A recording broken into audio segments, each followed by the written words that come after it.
Assalamualaikum warahmatullahi wabarakatuh. Halo teman-teman, pada kesempatan kali ini kami kelompok 3 akan mempresentasikan materi yang berjudul Ruang Lingkup Hukum Islam. Berikut penjelasannya.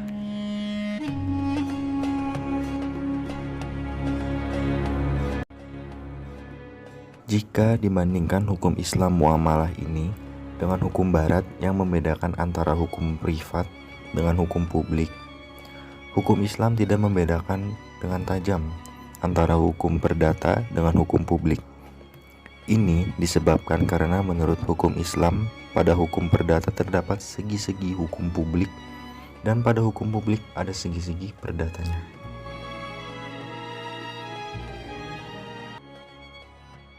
Jika bagian-bagian hukum Islam disusun secara sistematis menurut sistematik hukum barat, susunan hukum muamalah dalam arti luas itu adalah sebagai berikut.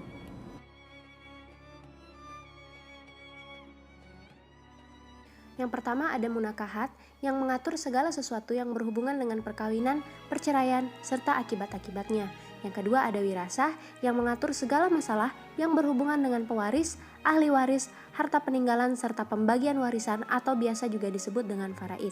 Yang ketiga, muamalat dalam arti khusus, yaitu mengatur masalah kebendaan dan hak-hak atas benda, tata hubungan manusia dalam jual beli, sewa menyewa, pinjam meminjam, perserikatan, dan sebagainya.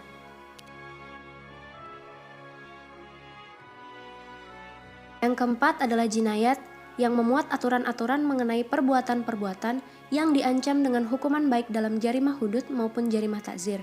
Yang dimaksud dengan jarimah hudud adalah perbuatan pidana yang telah ditentukan bentuk dan batas hukumannya dalam Al-Quran dan hadis Nabi Muhammad. Jarimah takzir adalah perbuatan pidana yang bentuk dan ancaman hukumannya ditentukan oleh penguasa sebagai pelajaran bagi pelakunya.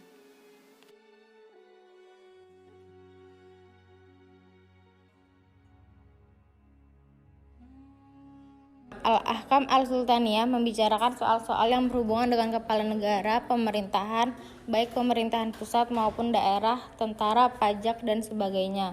6. Siar mengatur urusan perang dan damai, tata hubungan dengan pemeluk dan negara lain. 7. Muhasamat mengatur soal peradilan, kehakiman, dan hukum acara.